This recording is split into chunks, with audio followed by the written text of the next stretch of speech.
Shalom, salam damai dalam nama Yesus. Bertemu kembali dalam program Randau Kehidupan. Dan seperti biasa saudara-saudari, bersama-sama dengan saya di studio, tidak lain dan tidak bukan adalah panel yang senantiasa setia bersama-sama dengan saya. Kita ada Dr. Gerard, salah seorang pensyarah di Fakulti Kependetaan Asia Pacific International University. Kita ada Pastor Brian Scott yang ketika ini melayani di Hope Channel Southeast Asia. Dan kita ada Pastor Minsun yang ketika ini menuntut di Asia Pacific International University. Apa kabar para panel? Hebat, luar biasa. Ya, luar biasa. Pada hari ini kita akan membincangkan satu topik yang sangat-sangat menarik. Ya, bukannya topik yang sebelum ini tidak menarik, tetapi topik ini juga kita lihat ada sesuatu yang mungkin kita mau kongsi kepada kita punya penonton di luar sana. Sebelum kita lanjut, mari kita semua tunduk kepala dan kita minta Pastor Brian untuk pimpin dalam doa pembuka. Mari kita berdoa. Bapa di surga, sekali lagi Tuhan, kami dengan hati yang begitu rendah ingin datang untuk menghadap Tuhan melalui firman-Mu. Kami doakan agar Roh Kudus Tuhan akan menyentuh hati dan pikiran kami pada saat ini. Biarlah firman Tuhan akan berbicara kepada kami dan mendekatkan kami dengan Tuhan dan seterusnya dapat mengubah hidup kami sesuai dengan rencana dan kehendak kudus Tuhan untuk kehidupan kami dan bagi menjamin kesejahteraan kami sebagai umat Tuhan yang dikasihi Tuhan. Kami doakan agar Tuhan akan bersama dengan semua penonton-penonton kami dimanapun mereka berada pada ketika ini. Biarlah mereka juga akan dapat diberkati oleh firman Tuhan dan seterusnya akan didekatkan melalui firman yang akan kami pelajari bersama-sama. Tuhan, kami doakan dalam nama Yesus Kristus Tuhan dan Juru Selamat kami. Amin. Amin. Amin. Terima kasih Pastor Brian. Ya, tajuk yang kita akan bincangkan pada hari ini adalah menjangkau kasih.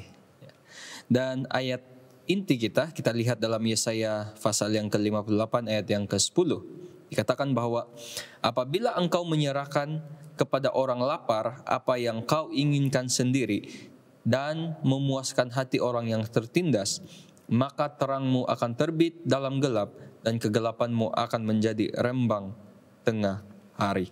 Satu ayat yang menarik. Menyerahkan sesuatu yang kamu ingini kepada orang lain.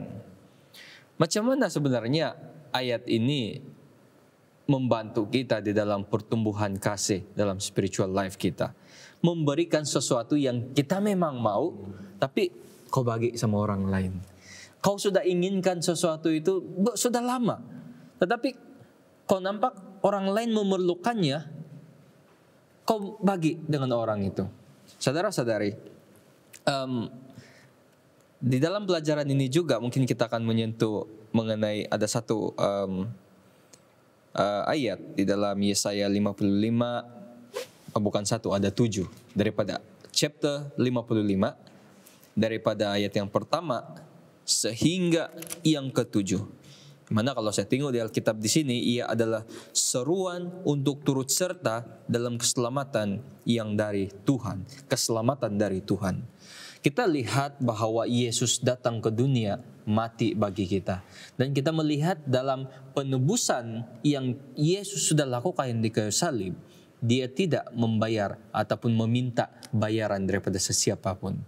Dan kita boleh lihat itu sebagai sesuatu yang berharga. Nah, apa yang menarik di sini para panel yang mungkin kita boleh bahaskan di sini ataupun elaborate-nya.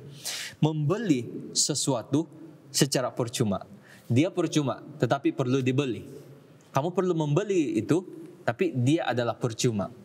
Mungkin kita boleh kongsi bagaimana frasa ayat ini berguna di dalam pertumbuhan spiritual kita. Karena kita tahu, tanpa uang, tanpa duit, kita tidak akan boleh membeli. Dan sudah tentu yang berharga itu, price dia mahal, harganya mahal. Sebab dia berharga. Tetapi di sini kita lihat dalam rencana penyelamatan, dia adalah percuma, tetapi perlu dibeli. Sangat menarik. Saya tidak tahu saya mau bermula daripada mana, jadi saya buka ini kepada para panel untuk ide ataupun pendapat. Dalam musim-musim perayaan biasanya term yang kita selalu dengar adalah buy one free one. Beli satu percuma satu. Tetapi masih harus dibayar untuk satu price, ya. Tetapi dalam konteks penyelamatan ini, kasih karunia Allah itu telah memberikan kepada kita penghormatan ataupun peluang untuk diselamatkan secara percuma, ya.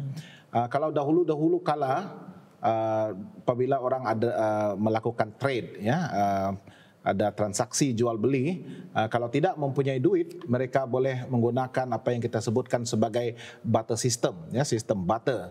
Nah, dan apabila saya perlukan sesuatu itu, maka saya harus menyediakan sesuatu bukan dalam rupa uang, tetapi dalam satu benda yang nilainya barangkali adalah setara dengan apa yang saya inginkan itu. Jadi kita boleh bertukar, ya, barter system. Kau puas hati, saya puas hati, then settle, ya, it's a deal, ya. Dalam konteks ini saya tidak tahu apakah mata uang ataupun tuntutan yang kita perlukan, ya, untuk seal the deal, ya, dengan Tuhan itu, ya, karena harga kematian Yesus itu bukan murah, dan Tuhan tahu memang kita tidak akan dapat membayarnya, ya, apapun yang kita lakukan melalui usaha kerja kita, penurutan kita terhadap hukum dan sebagainya, kebaikan yang kita lakukan, our good deeds, memang tidak akan dapat membayar, melunaskan harga itu. We will never be able to seal the deal dengan usaha kita sendiri, ya. Tetapi Tuhan memberikan dengan percuma, tetapi ada tuntutan, ya. Kita harus engage dalam satu bentuk transaksi untuk mengekalkan satu komitmen, ya, komitmen dengan sesuatu yang kita sudah terima itu, tetapi, ya, ada komitmen, ya, ada sesuatu yang akan mengikat kita, ya, di dalam transaksi itu. Dan yang kedua ini adalah apabila kita dalam term pembayaran ini, maka kita akan lebih menghargai, ya. Maksudnya menerima dengan percuma, ya, tetapi at the same time benda itu kita bayar bukan dengan uang ringgit, ya, dan dia akan menjadi sesuatu yang berharga buat kita, yang kita akan pelihara, yang kita akan simpan dengan sebaik mungkin, dan dia akan menjadi berkat, ya, buat hidup kita. Dan keselamatan itu saya percaya dia datang dengan percuma, tetapi ada komitmen, ada sesuatu yang akan mengikat kita sehingga ianya menjadi satu yang berharga, yang kita tidak akan lepaskan walau apapun yang terjadi. Kita akan mempertahankan, ya, pemberian kasih karunia yang percuma, penyelamatan itu dengan sepenuh hati kita. So ini antara saya rasa the deal, ya, transaction yang kita pernah engage, yang kita kena lakukan sementara kita menerima pemberian itu walaupun dengan percuma. Saya mau tambah di sini, Pastor. Okay. Dalam ayat 6 dan ke-7 di sini memberikan kita satu gambaran apa itu membeli dengan percuma. Dan sebagai tambahan kepada apa yang Pastor Brian sudah huraikan tadi, carilah Tuhan selama ia berkenan ditemui, berserulah kepadanya selama ia dekat. Baiklah orang fasik meninggalkan jalannya, dan orang jahat meninggalkan rancangannya. Baiklah ia kembali kepada Tuhan, maka dia akan mengasihaninya, dan kepada Allah kita sebab ia memberi pengampunan dengan limpahnya. Dalam translation lain, ia juga boleh dikatakan dengan percuma. Pengampunan itu adalah percuma, tetapi dalam ayat yang sama juga, konteks itu juga mengatakan orang fasik harus meninggalkan meninggalkan rancangannya ataupun jalannya. Jadi he has to pay with that. Dia harus membayar, dan itu dia harus meninggalkan kejahatannya supaya dia boleh mencari Tuhan. Tapi itu percuma juga, sebab Tuhan memberikan itu dengan percuma. Menarik ayat yang kita lihat tadi. Dia seolah-olah satu transaksi, ya, ya, transaksi, karena kita menerimanya dengan percuma. Jadi untuk membayarnya adalah dengan transaksi meninggalkan kehidupan yang lama. Wah, sangat menarik. Terima kasih Pastor Brian dan juga Dr. Gerard. Bagaimana Pastor Minsun? Saya rasa sudah mantap apa yang dikatakan oleh dua obrolan ini. Sebab bukan semua yang kita bayar itu menggunakan duit. Yang dikatakan tadi, meninggalkan kejahatan sebagai imbalan kita menurut Tuhan. Yang kedua, kita setia sebagai tanda kita appreciate itu salvation yang Tuhan sudah offer dengan kita secara percuma. Namun ada sesuatu yang perlu kita lakukan, bukan hanya sekedar berdiam diri saja. Terima kasih Pastor Minsun. Dan kalau kita lihat juga di dalam 1 Petrus 1, saya baca ayat di sini. 1 Petrus 1 ayat 18 dan juga 19. Sebab kamu tahu bahwa kamu telah ditebus dari cara hidup yang sia-sia yang kamu warisi dari nenek moyangmu. Itu bukan dengan barang yang fana, bukan pula dengan perak atau emas, melainkan dengan darah yang mahal, yaitu darah Kristus yang sama seperti darah anak domba yang tidak bernoda dan tidak bercacat. Daripada ayat ini, boleh dikatakan bahwa yang membayar itu sebenarnya bukan kita, tapi Yesus. Dia yang telah membayar harga rencana ataupun keselamatan penebusan yang diberikan oleh Tuhan. Kita tahu daripada yang pelajaran yang kita sudah lihat yang lalu, penebusan itu dilakukan oleh Tuhan dan Dia telah mati bagi setiap manusia. Dia yang menanggung dosa-dosa kita. Sepatutnya kita yang digantung di kayu salib, tetapi Dia yang menggantikan kita. Daripada pelajaran pada hari ini, Dia telah memberikan sesuatu, yaitu penebusan, rencana keselamatan dengan percuma, dan bukan kita yang membayarnya, tetapi melalui darah Yesus yang mahal. Ayat yang ke-19 sangat menarik. So, kita juga lihat di dalam Perjanjian Lama, Yesaya dia meringkaskan ataupun dia memberitahu di dalam Injilnya, tidak ada keselamatan Perjanjian Lama oleh ataupun dilakukan oleh usaha yang akan digantikan oleh keselamatan Perjanjian Baru oleh kasih karunia. Dan kita juga melihat bahwa keselamatan adalah percuma karena tidak ada sesuatu pun yang dapat kita lakukan untuk memperolehnya. Usaha-usaha kita tidak akan pernah cukup baik untuk menyelamatkan kita. Namun pada masa yang sama, ia boleh menyebabkan kita kehilangan segala-galanya. Mungkin para panel boleh ulas sedikit mengenai ayat ataupun apa yang saya sudah katakan sebentar tadi, di mana keselamatan adalah percuma dan tidak boleh diperolehi daripada usaha-usaha yang kita lihat ataupun rasa baik. Bagaimana?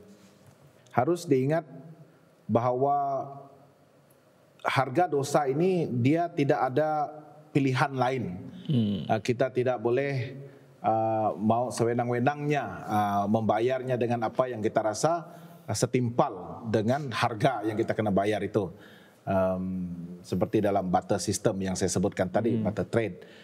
Karena Tuhan telah pun menetapkan harganya. Dan harga itu memang mustahil bagi manusia untuk membayarnya dengan cara apa sekalipun. Dan inilah yang saya lihat sebagai demonstrasi kasih yang begitu luar biasa, begitu tinggi, ya. Karena Tuhan sendiri harus seperti ayat yang kita bacakan, ayat inti tadi, ya, dia sebenarnya menginginkan, He wants Christ to reign with Him. Ya, kalau boleh tidak perlulah menyusahkan dirinya untuk mengosongkan, meninggalkan tahtanya dan mengambil tempat sebagai manusia, mengambil rupa sebagai manusia. Inilah yang dia inginkan, ya, dan dia rindukan untuk Yesus itu berada bersama-sama dengan dia, memerintah di atas tahtanya. Tetapi dia harus melepaskan, ya, seperti yang kita telah bacakan, dia harus melepaskan itu demi untuk kesenangan, kesejahteraan, dan jaminan kepada kita supaya kita juga boleh memperoleh keselamatan itu dan boleh menduduki tempat, ya, seperti yang Yesus duduki sekarang ini untuk memerintah bersama-sama dengan Dia di kerajaan surga. So ini adalah, kalau kita lihat, memang words cannot describe, ya, tidak ada satu pun nilai yang boleh kita ukur dengan apapun barang-barang mahal yang ada di dunia ini, emas, perak, belian, intan, apapun, just name it, tidak ada satu pun yang setimpal, yang setara dengan harga yang Yesus telah bayarkan itu. Dan itu bukan pilihan kita, ya, Tuhan yang tetapkan, ya, kematian itu adalah cara bayarannya. Terima kasih. Saya melihat satu ayat juga di dalam Yesaya 55 ayat 8 hingga 9. Kita juga sudah menyentuh sebentar tadi. Sebab rancanganku bukanlah rancanganmu, dan jalanmu bukanlah jalanku, demikian firman Tuhan. Seperti tingginya langit dari bumi, demikian tingginya jalanku dari jalanmu, dan rancanganku dari rancanganmu. Maksudnya semua yang Tuhan sudah rancang adalah lebih tinggi daripada apa yang kita sudah plan. Nah, mungkin para panel boleh mengungsikan sesuatu. Bagaimana kita mahu meyakinkan jemaat yang senantiasa ada keraguan tentang cara Tuhan bekerja dalam hidup mereka. Selalu kita mendengar rintihan, keluhan, kenapa Tuhan memberikan jalan hidup seperti ini kepada saya, kenapa Tuhan memberikan jiran saya kehidupan yang baik, sedangkan saya juga setia ke gereja. Daripada ayat ini dikatakan bahwa setiap jalan yang kita buat, kalau dibandingkan dengan rancangan Tuhan, adalah sangat jauh bezanya. So, para panel sekalian, bagaimana kita mau membantu anggota untuk terus percaya bahwa jalan yang Tuhan sediakan itu sememangnya jalan yang sangat tinggi daripada yang kita sudah rancangkan. Nah, saya percaya ini juga boleh membantu anggota kita yang sedang menonton. Karena kita lihat sekarang juga kita mengalami pandemik. Banyak yang saya dengar yang mengalami kesukaran terutamanya dalam kekurangan rezeki, kekurangan uang. So, mereka melihat ini sebagai satu cabaran kehidupan. So, bagaimana di dalam situasi itu mereka percaya bahwa rancangan Tuhan itu tetap yang terbaik di dalam situasi zaman kita sekarang, masa ini. Mungkin Pastor Minson? Kita ambil dua contoh yang terbaik daripada Alkitab. Kita lihat Yusuf, dia telah diperlaku dengan kejam oleh saudara-saudaranya. Bahkan dia dapat, dan sampai di Mesir, dia pun masih difitnahkan. Yes. Dan apa yang dipikir oleh Yusuf di dalam pikiran dia? Karena sudah dibuang dan difitnah lagi. Tetapi apa yang spesial di situ adalah dia terus setia dengan Tuhan. Artinya dia seolah-olah yang ada satu hikmah di sebalik semua kesakitan dan penderitaan pikiran itu. Dan kita lihat apa yang berlaku dengan Yusuf selepas itu. Dia telah menjawat satu jawatan yang sangat tinggi. Bahkan dia adalah penjawat yang teragung, jabatan yang teragung selepas raja. Kita lihat Daniel juga, walaupun status sebagai buangan di Babylon dan masih difitnah, tetapi in the end kita lihat cerita itu bukan berakhir dengan penderitaan saja, tetapi akhirnya dia berada di jawatan yang baik. Dan kita lihat kalau kita terus melihat dan fokus kepada diri sendiri, mungkin kita akan cepat untuk membuat satu andaian yang tidak baik Tuhan tapi kehidupan kita. Yes. Karena pikiran kita ini hanya melihat hari ini. Dan kita hanya mengalami hari semalam. Yang hari esok itu kita tahu bagaimana. Tapi kalau kita memegang Alkitab ini sebagai satu panduan kita yang paling berkuasa, saya pikir itu yang menguatkan kita. Supaya hari esok itu bukan sesuatu yang menakutkan kita. Sebab janji Tuhan itu tidak pernah gagal untuk setiap orang yang percaya kepada Dia. Amin. Terima kasih. Kalau kita melihat ayat ini, dia seakan-akan mengatakan bahwa sangat mustahil bagi kita untuk mengetahui rencana Tuhan. Dan itu yang akan membuatkan kita cenderung untuk mengatakan, well, that's it lah. Ya, saya rasa tidak perlulah lagi saya berusaha ataupun attempt ya, untuk mencoba untuk menerokai apa yang sebenarnya yang Tuhan rancangkan di dalam kehidupan saya. Tetapi sebenarnya inilah yang memberikan kita peluang untuk bertumbuh. Ya, karena kita tidak akan dapat mencapai kesempurnaan dalam pengetahuan kita akan rencana Tuhan itu. Dan proses pertumbuhan ini dia akan memakan masa seumur hidup. Dan karena misteriusnya cara Tuhan bekerja, maka itu akan lebih menerujakan, betul itu, menerujakan, ya. Yes. It will excite us, ya, more, ya, dan kita akan rasa bahwa the quest is getting more interesting, ya. Dan itu yang saya percaya seharusnya menjadi semangat kita dalam pertumbuhan spiritual kita, pertumbuhan rohani kita. Ya, jangan karena Tuhan katakan, oh rancanganku memang sukarlah, sama seperti apa yang dikatakan di sini, seperti langit dan bumi, ya, sangat sukar, mustahil bagi engkau untuk mengertikan, ya, dengan jelas. Ya, tetapi itulah yang membuatkan kita rasa begitu teruja untuk lebih berminat untuk mencari jawabannya, untuk menerokai, untuk bertumbuh. Ya, dan kita tahu proses pertumbuhan ini akan memakan masa, tetapi dengan penuh sabar, setia seperti yang Pastor Minsun katakan tadi, dan rendah diri, ya, untuk membolehkan Tuhan itu akan mengangkat kita ke satu tahap di mana kita akan lebih mengerti. Karena bukan saja dia berhenti di sini, tetapi ada ayat-ayat lain yang mengatakan dia akan memberikan kita hikmat. Ya, dia menjanjikan pengertian kepada kita.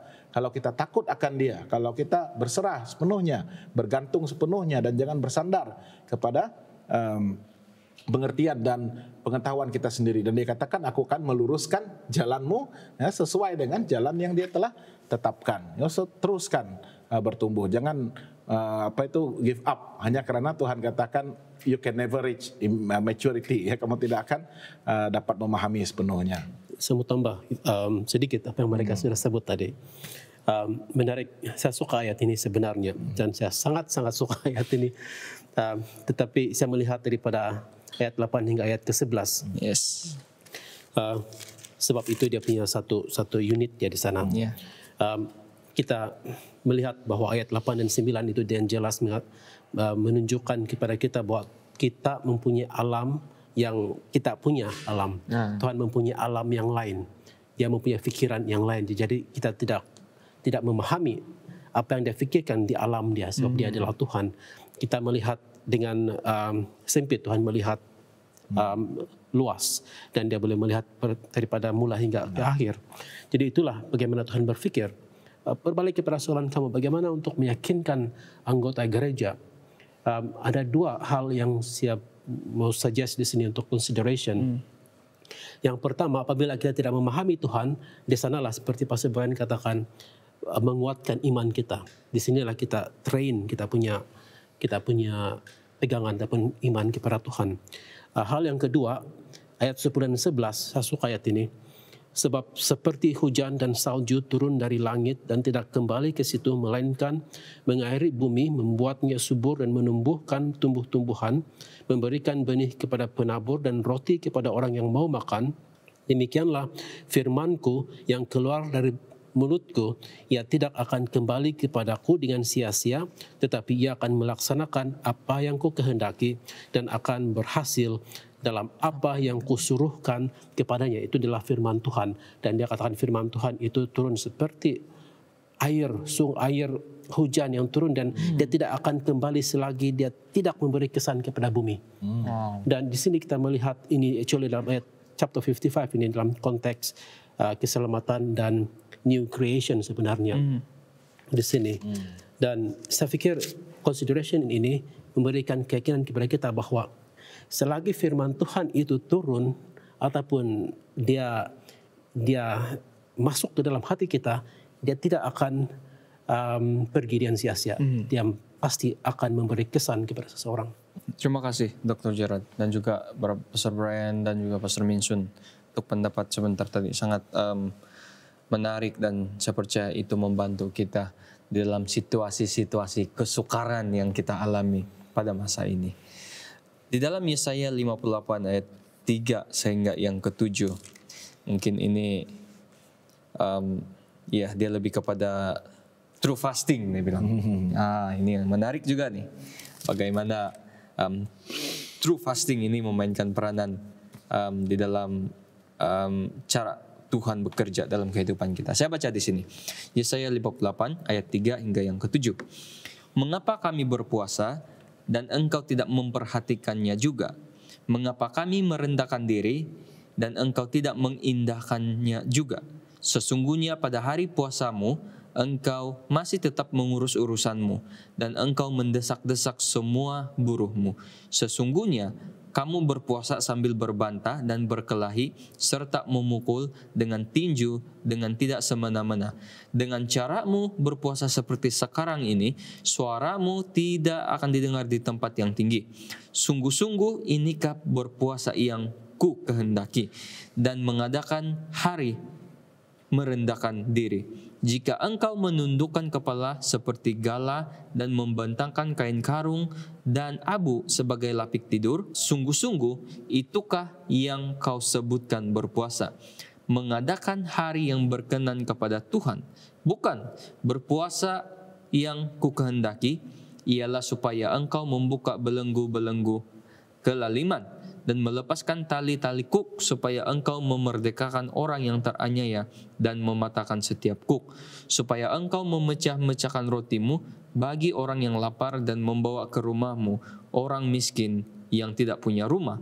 Dan apabila engkau melihat orang telanjang, supaya engkau memberi dia pakaian dan tidak menyembunyikan diri terhadap saudaramu sendiri. So, ini macam satu puasa hari pendamaian, dan saya percaya Pastor Dr. Gerard ni dia ada sesuatu yang dia boleh bantu kita kongsi mengenai apa jenis ataupun puasa yang bagaimana sebenarnya yang disebut dalam Yesaya 58 bermula daripada ayat yang pertama hingga ke-8 ini. Bagaimana puasa ini boleh dikatakan sebagai hari pendamaian. Menarik puasa ini di sini dalam Yesaya 58. Tetapi saya ingin melihat ini secara menyeluruh. Apa yang disebut di sini, Yesaya menyuruh supaya bangsa Israel berpuasa sebenarnya ataupun melakukan puasa yang sebenarnya. Sebab apa yang mereka lakukan di sini hanyalah perbuatan luaran mereka. Itu sebahagian daripada ritual yang mereka lakukan. Mereka tahu bahawa puasa itu sebahagian daripada ibadah, tindakan ataupun perbuatan ibadah. Tetapi setakat melakukan puasa secara luaran sahaja, bukan itu yang Yesaya katakan yang Tuhan mahu. Yang Tuhan mahu adalah yang sudah disebut di sana, melepaskan mereka yang dalam belenggu, melepaskan mereka yang di dalam kongkongan dan sebagainya. Dan itulah yang dia katakan. Dan apabila kita connect ini kepada hari pendamaian, saya fikir sangat jelas di sana bahawa pada hari itu, dalam puasa itu, bukan sekadar tidak makan ataupun sebagainya, ataupun sekadar ritual, tetapi dia sesuatu yang macam mana mencakap, mendamaikan kerohanian bangsa Israel itu dengan Tuhan. Di mana perbuatan mereka dengan apa yang mereka percaya itu selari. Sebab apa yang dilihat ini tidak selari ini. Yes. Ada misalignment dia di sana. Kalau Pastor Misun suka kereta, jadi ada misalignment di sana. Tetapi Tuhan bilang bukan itu. Bukan itu yang dia mau. Ya. Daripada ayat yang kita sudah baca sebentar tadi, daripada yang ayat yang pertama sehingga yang ke-8 itu, mungkin kita boleh melihat hal-hal ini juga sebenarnya berlaku. Sebab saya tiba-tiba terbaca daripada ayat yang kedua. Memang setiap hari mereka mencari aku dan suka untuk mengenal segala jalanku, seperti bangsa yang melakukan yang benar dan yang tidak meninggalkan hukum Allahnya. Mereka menanyakan aku tentang hukum-hukum yang benar. Mereka suka mendekat menghadap Allah, tanyanya. Daripada ayat ini kita lihat seperti zaman sekarang banyak juga orang yang datang ke gereja ataupun mencari Tuhan. Tetapi saya percaya dalam teguran yang ada di dalam pasal yang ke-58 ini dia berlaku di zaman kita juga. Datang mencari Tuhan tetapi dengan cara yang Tuhan kata bukan ini yang saya mau. Karena Alkitab Scripture juga menyebut bukan semua orang yang menyebut nama saya Tuhan akan masuk ke dalam kerajaan surga. So sangat bila baca balik ayat ini dengan sikap orang-orang Israel pada waktu itu dan juga zaman kita, sepertinya ada juga persamaan untuk segelintir. So bagaimana nasihat ataupun yang pastor boleh suggest supaya apa yang dilakukan untuk mencari Tuhan itu sebenarnya itulah yang diinginkan oleh Tuhan. Baik, itu soalan. Saya suka mengaitkan dengan soalan pemeriksaan. Kalau kita bisa soalan, peperiksaan, dan kita menjawab dengan cara yang kita suka, tapi tidak mendapati permintaan soalan, saya rasa cikgu itu tidak akan memberikan full mark. Mungkin dia akan bagi 0. Karena lain yang diminta, lain yang kita bagi. Demikian ayat ini seringkali bila kita melakukan puasa, kita selalu fokus dengan apa yang kita mau. Bukan kepada apa yang Tuhan mau dalam diri kita. Seringkali kita gagal untuk melakukan transformasi dalam diri ataupun revival ataupun kebangunan dalam personality kita ataupun secara pribadi. Sehingga kita terlalu fokus bila kita start puasa itu kita akan memikirkan apa yang kita mau capai melalui puasa itu. Bahkan kita akan tagih Tuhan kalau kita tidak mendapat dalam 1-2 hari. Ruginya saya puasa. Rugi saya tidak makan dalam hari ini. Semata-mata untuk mencapai apa yang kita mau ingin. Sebab fokus pikiran kita lain. Dan apa yang menjadi kesalahannya adalah bila kita gagal untuk mengubah cara kita, kita tidak melihat Tuhan. Sebab dikatakan di sini dalam ayat yang keseluruhan apa yang kita lihat adalah bila kita melakukan suatu puasa yang setuju, yang sesuai dan kandungan konten-konten daripada puasa itu apabila ia selari dengan apa yang Tuhan mahu, saya pikir Tuhan tidak akan keberatan untuk membalas ataupun memenuhi apa yang kita mau.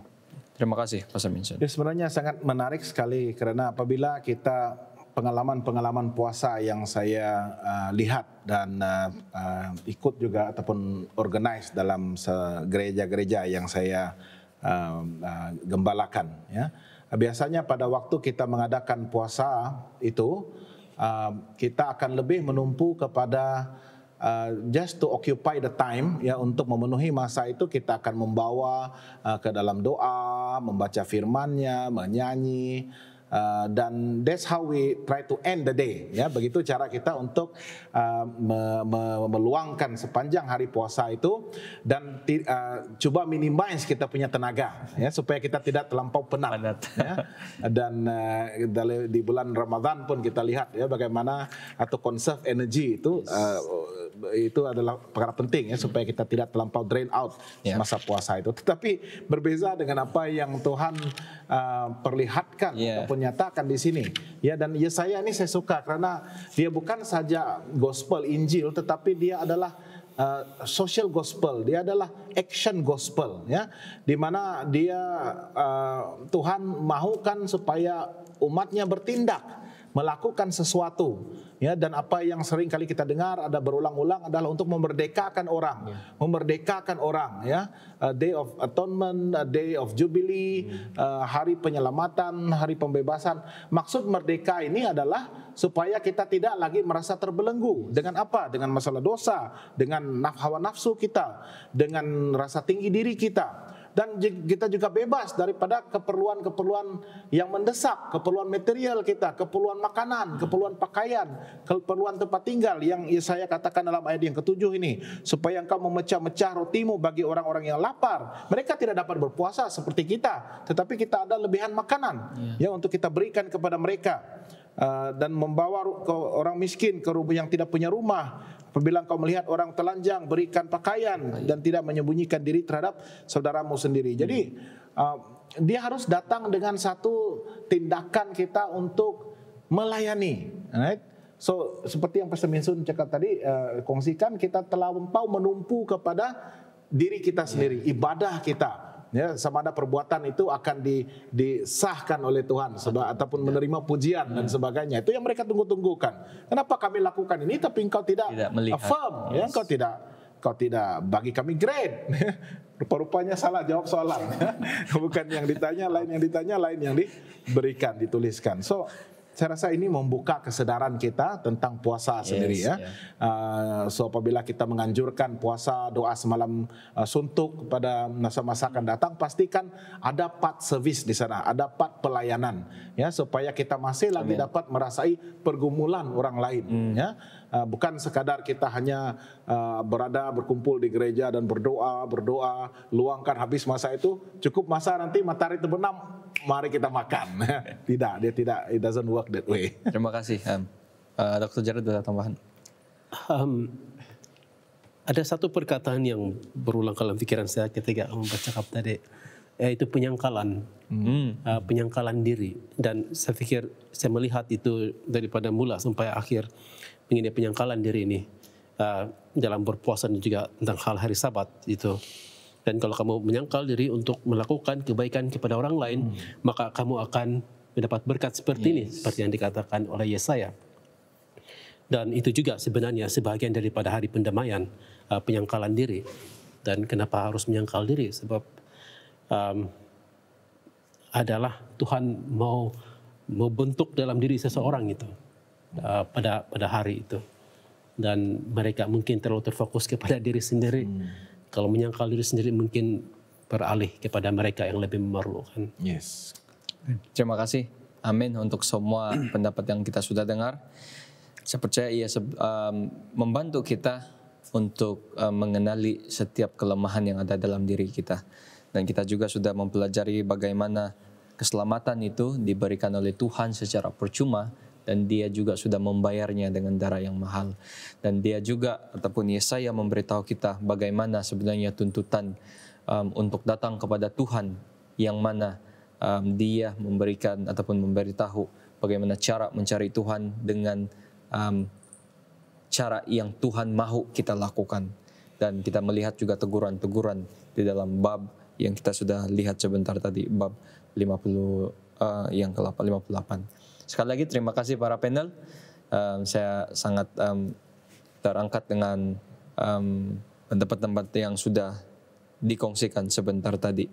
Dan saya percaya itu juga akan sama-sama membantu kita untuk terus setia di dalam situasi pandemik dan juga sementara menunggu kedatangan Tuhan Yesus kali kedua. Untuk menutupi program kita pada hari ini, untuk episode kali ini saya ingin menjemput Dr. Jared pimpin kita di dalam doa penutup. Mari kita berdoa. Tuhan Bapa dalam kerajaan syurga, kami bersyukur berlimpah-limpah dan mendalam atas segala hal yang kami telah terima daripadamu. Yes. Hal yang tidak layak kami terima, namun Engkau berikan juga sebab Engkau sudah memberikan itu dengan percuma dan dengan darah Yesus yang sudah membayar semuanya. Kami pohon ya Tuhan agar setiap firman yang telah kami perbincangkan, yang telah kami baca sebentar tadi, akan memberi kesan kepada para pendengar, sama seperti hujan yang turun ke bumi, membasahi dan memberikan kesan kepada bumi. Demikianlah firman-Mu ya Tuhan, kepada kami yang terlibat di sini dan juga para pendengar yang mendengar perbincangan dan firman Tuhan. Terima kasih sebab Engkau mendengar doa ini. Kami serahkan dalam nama Yesus. Amin. Amin. Terima kasih Dr. Gerard, terima kasih Pastor Brian, dan juga terima kasih Pastor Minson. Terima kasih juga untuk para penonton yang sudah bersama kami daripada awal program sehingga akhir program untuk episode kali ini. Dan jangan lupa, kita akan bertemu lagi di episode yang akan datang. Jumpa minggu hadapan. Tuhan memberkati.